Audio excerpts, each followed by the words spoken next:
स्वागत समारोह की अध्यक्षता कर रहे परम आदरणीय अध्यक्ष जी, संचालन कर रहे जयपाल प्रधान जी, हमारे बीच में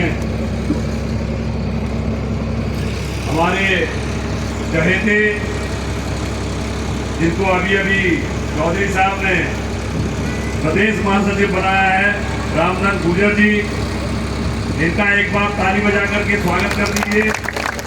ऐसे ही हमारे बीच में बैठे हैं पानी गांव के कार्य प्रधान जी, सुभाष प्रधान जी, जीतपाल प्रधान जी, सुखबीर प्रधान जी, जगबीर नौवार जी, रोहतास नौवार जी, सुधीर प्रधान जी, ओम प्रकाश पोद्दार जी, पूरे नेताजी, ओमवीर नौवार, अशोक प्रधान जी, सुधीर प्रधान जी, सत्येंद्र प्रधान जी, जीते प्रधान जी, राजू प्रधान जी, मान सिंह प्रधान जी, अतेंद्र नौवार, गुलजारी सरपंच, कुशलपाल मरेला, ज्ञानेंद्र नौवार, कालीचरण जगपुरा, उदय सिंह मनपुर, बसंत प्रधान, लाखन चार, प्रमोद पहलवान, सबको नेताजी, हरी डेरी वाले। भैया मुझे लिस्ट बनी बनाई मिली है, किसी का नाम रह गया तो मैं क्षमा चाहता हूँ, नाराज हूँ। सम्मानित मंच, पूजा के योग्य मेरे बुजुर्गों, युवा साथियों, माताओं, बहनों, प्यारे बच्चों, सबका हाथ जोड़ करके नंदन अभिनंदन करता हूं। देखिए, आज से 15 साल पहले जटवारी गांव में, मुझे आज भी याद है और आप लोगों को भी याद होगा, 2012 के चुनाव में आप लोग मेरे साथ गए होंगे जटवारी, क्योंकि किसी मीटिंग में मुरलिया का कोई व्यक्ति न जाए ऐसा संभव नहीं। तो वहां पर पहली बार मुझे अपने जीवन का वो वाकया याद है कि मुझे घोड़े पर बैठा करके गांव में से वो स्वागत करते हुए मंच पर लाए थे, और आज 15 साल बाद मुरलिया गांव ने वही स्वागत घोड़े पर बैठा करके यहाँ आप लोग मुझे लाए हो।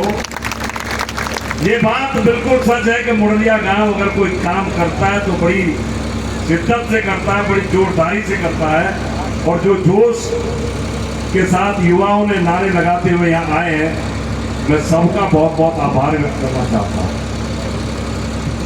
देखिए, भीड़ तो इससे बड़ी बड़ी भी हुई है बहुत, लेकिन भीड़ में जोश होना, जब भीड़ में जोश होता है तो वो दिल को प्रसन्न कर देता है।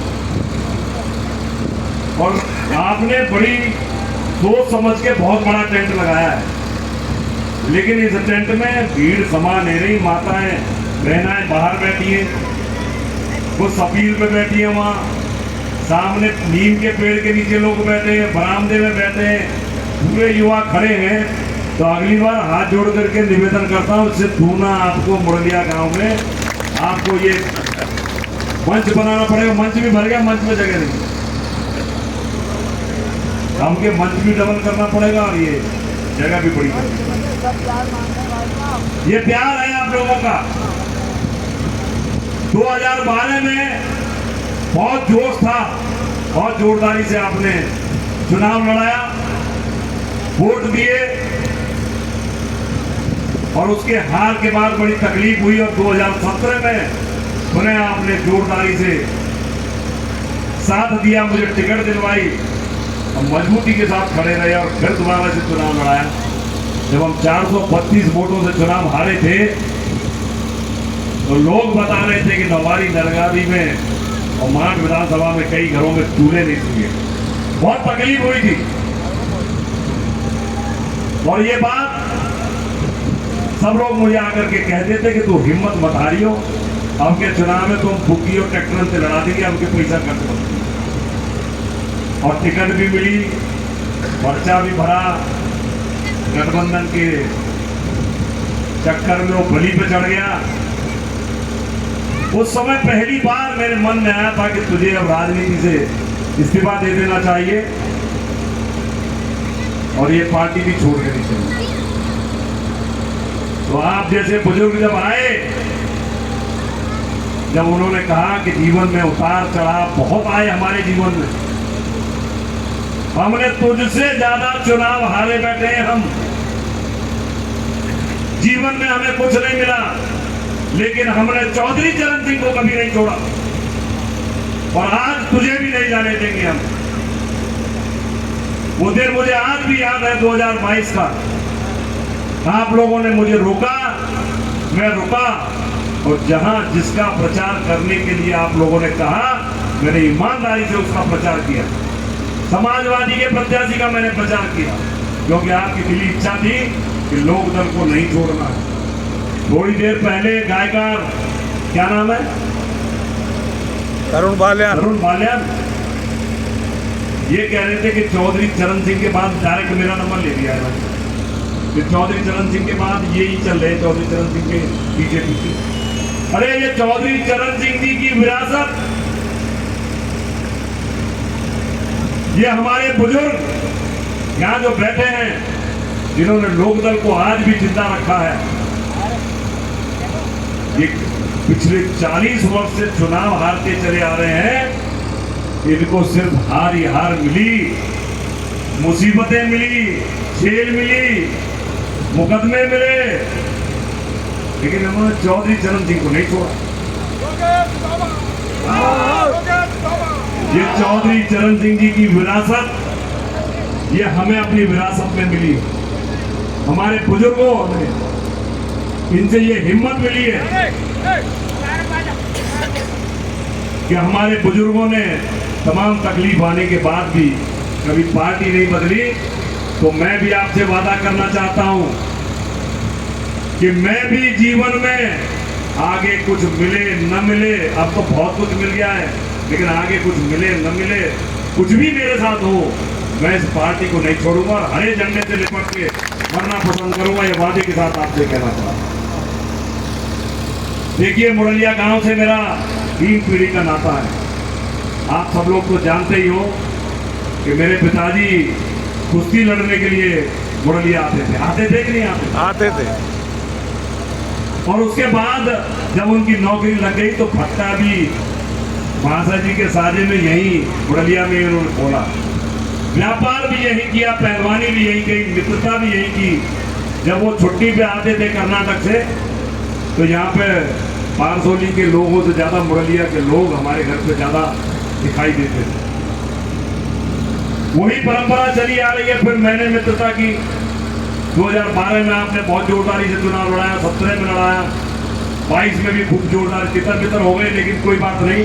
लेकिन आज मैं पुनः आप लोगों में बीच में आकर के इतना प्रफुल्लित हूँ, इतना खुश हूँ कि वही पुराना जोश आज भी मुरलिया में बरकरार है। बहुत बहुत आपका आभार व्यक्त करना चाहता हूँ। और ये मर्दों का गांव है,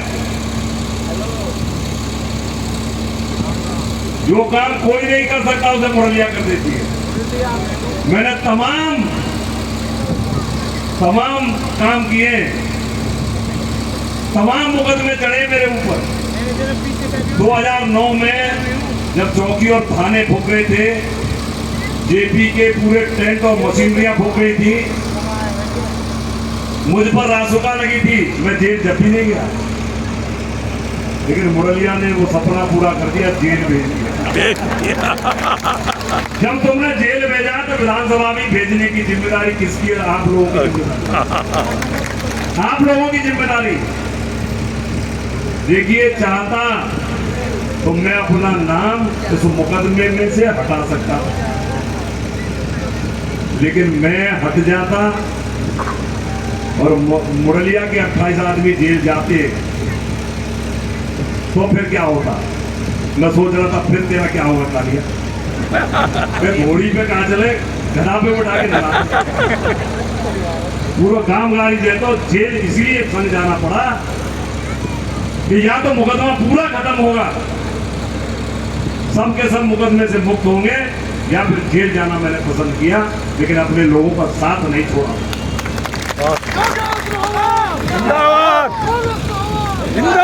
एक बात और बताना चाहता हूं आपको। जब 2009 में हम पर रासुका लगी थी, तो भागता हुआ मैं चौधरी अजीत सिंह जी के पास गया और चौधरी अजीत सिंह जी से मैंने कहा कि हम पर रासुका लग गई है, जिसमें राम बाबू पटेलिया जी का भी नाम था और लोगों का नाम था, दूसरे नंबर में मेरा नाम था। तो चौधरी अजीत सिंह जी बोले चौकी जला कर, जेपी जला करके तुम मेरे पास यहाँ आए हो, जेपी ग्रुप के पूरे सामान को जला करके आए हो, तुमने काम तो अच्छा नहीं किया, लेकिन तुम हमारे कार्यकर्ता हो, तुम्हारे बचाने की मेरी नैतिक जिम्मेदारी है। और चौधरी अजीत सिंह जी ने उसी दिन निर्णय लिया। 6 दिन बाद 23 तारीख को पूरे पश्चिमी उत्तर प्रदेश को मोर की ग्राउंड में इकट्ठा कर दिया और ये ऐलान कर दिया कि अगर मुकदमा वापस नहीं लिया तो ईंट से ईंट बजा देंगे। मायावती जी की सरकार थी, सरकार झुकी, मुकदमा वापस लिया। ये एहसान है चौधरी जी, अजीत सिंह जी। और मैं बड़े दावे के साथ आपसे कहना चाहता हूं, जब हम पर मुकदमा लिखा गया था 2022 में, बुरलिया वाला जो कांड था, उस कांड के 10 दिन बाद ही चौधरी अजीत सिंह जी कोरोना काल में, कोरोना की बीमारी की वजह से चल बसे थे। अगर वो इस दुनिया में होते तो मैं फिर आपको दावे के साथ कहना चाहता हूं कि एक भी व्यक्ति जेल नहीं जाता। वो ऐसे शेर थे, मैं जेल में पड़े पड़े भी उनको याद करता था।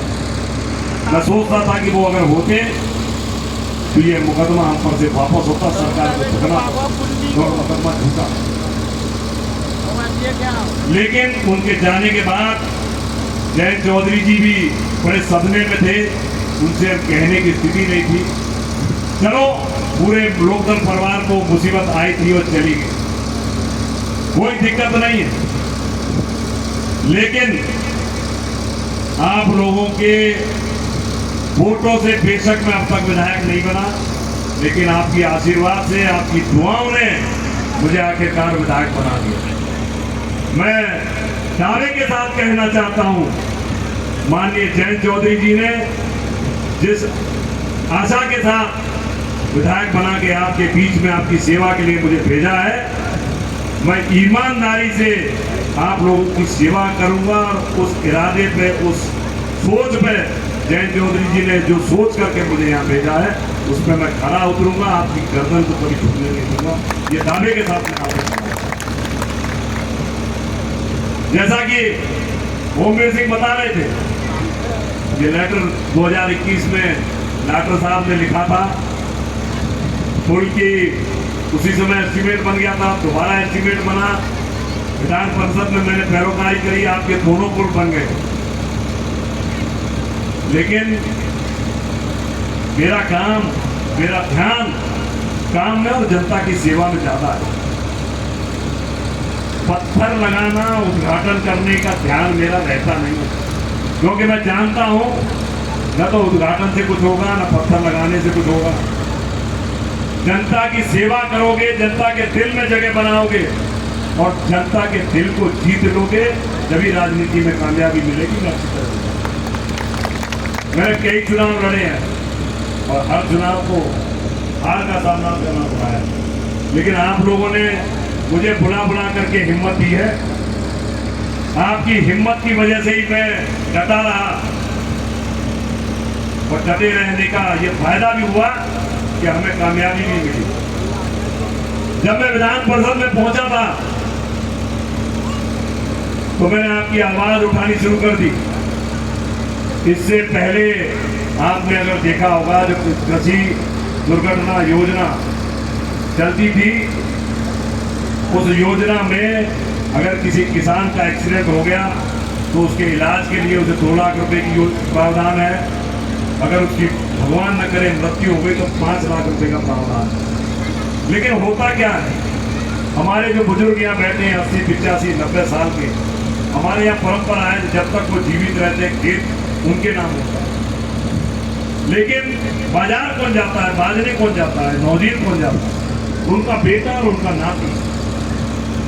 जब उनके बेटे का और नाती का एक्सीडेंट हो जाता है तो कोई क्लेम नहीं कर पाता है, कहते हैं कि ये किसान नहीं है, इसके नाम जमीन नहीं। मैंने विधान परिषद में ये बात रखी कि किसान के बेटे को और किसान के नाती को भी किसान माना जाना चाहिए, और जो किसानों की योजनाएं चल रही है उसका लाभ किसान के बेटे को और किसान के नाती को भी मिलता है। सरकार ने मेरी ये बात मानी। अगर भगवान न करे किसी किसान का या किसान के बेटे का एक्सीडेंट होता है तो उसको इलाज के लिए भी सरकार को पैसे देने होंगे, ये तय हो चुका है।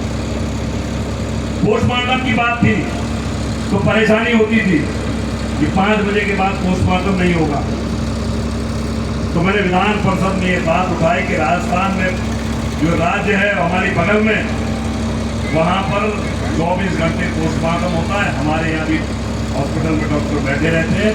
आप लोगों को ये सुविधा हर व्यक्ति को देनी होगी, क्योंकि जब जवान मौत होती है तो आदमी जिस अधिकारियों के चक्कर लगाता रहता है तो उसे परेशानी होती है।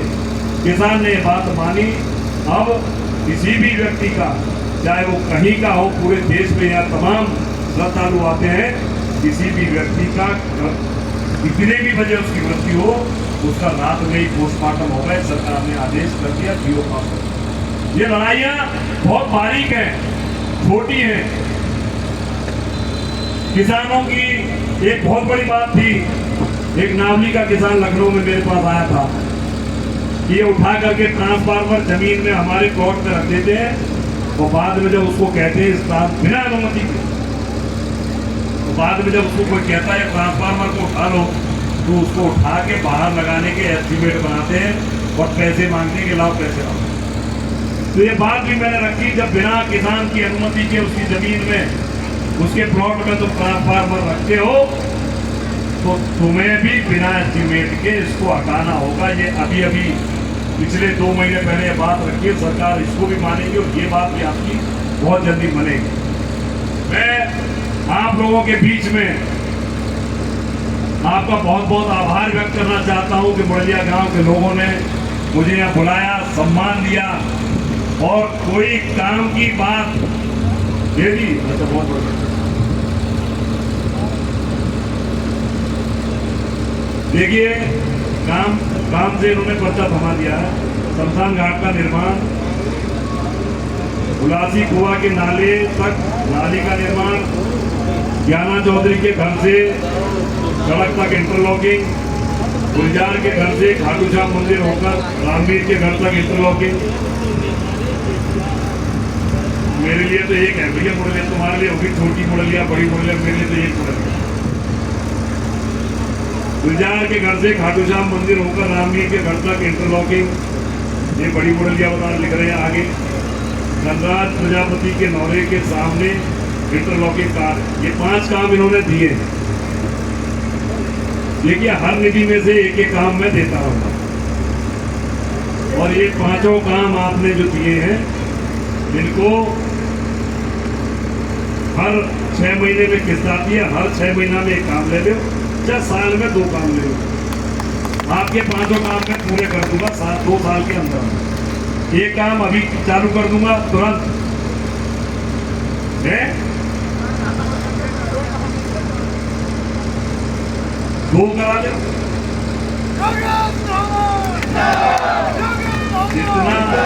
जितना प्यार आप लोगों ने दिया तो दुगना करके लौटाने की जिम्मेदारी भी मेरी। तो मैं आपको आज 2 काम जो आप कहेंगे, उस काम को मैं बहुत जल्दी चालू करा दूंगा। और आप लोगों से अनुरोध करता हूं कि जिस तरीके से 2011 में प्यार दिया, 2017 में प्यार दिया, मेरी दिली इच्छा है कि आपके वोटों से एक बार मैं विधानसभा पहुंचूं, मेरी दिली इच्छा।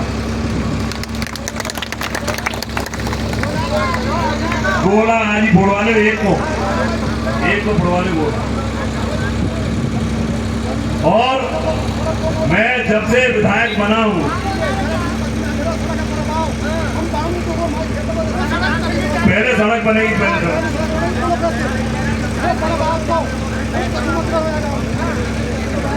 अरे वो प्रस्ताव भेज दिया मैंने सड़क का।